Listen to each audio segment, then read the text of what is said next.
លោកឧត្តមសេនីយ៍តូម៉ែនលីស្នងការនគរបាលខេត្តតាកែវបានណែនាំដល់ប្រធានអង្គភិបត្រូវពង្រឹងការងារគ្រប់គ្រងកម្លាំងនគរបាលជាតិនៅតាមបណ្ដាការិយាល័យជំនាញរបស់ខ្លួនចំណុះស្នងការដ្ឋាននគរបាលខេត្តតាកែវលោកឧត្តមសេនីយ៍តូម៉ែនលីស្នងការនគរបាលខេត្តតាកែវបានណែនាំដល់ប្រធានអង្គភិបត្រូវពង្រឹងការងារគ្រប់គ្រងកម្លាំងនគរបាលជាតិនៅតាមបណ្ដាការិយាល័យជំនាញរបស់ខ្លួនចំណុះស្នងការដ្ឋាននគរបាលខេត្តតាកែវនៅថ្ងៃទី5ខែធ្នូឆ្នាំ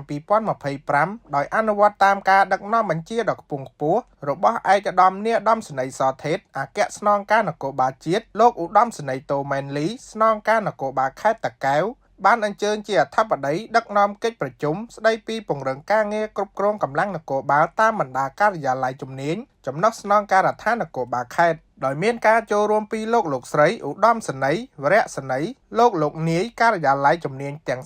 32នាឱកាសនោះដែរលោកឧត្តមសេនីយ៍តូម៉ែនលីបានមានប្រសាសន៍ណែនាំពង្រឹងការងារគ្រប់គ្រងកម្លាំងតាមបណ្ដាការិយាល័យជំនាញចំនួន5ចំណុចដូចខាងក្រោម1. ពង្រឹងការងារគ្រប់គ្រងកម្លាំងនៅក្រោមអាវ៉ាត 2. ពង្រឹងតួនាទីភារកិច្ចតាមបណ្ដាការិយាល័យជំនាញទាំង32 3. រក្សាការសម្ងាត់របស់អង្គភាព 4. ពង្រឹងការងារប្រចាំបញ្ជាតាមវេននីមួយៗ 5. ប្រើយន្តការលើកសរសើរដល់មន្ត្រីនគរបាលគ្រប់រូបដែលមានស្នាដៃល្អក្នុងការងារផ្ដល់នូវតួនាទីឋានន្តរស័ក្តិប័ណ្ណសរសើរលិខិតសរសើរនិងជូនរង្វាន់ផងដែរ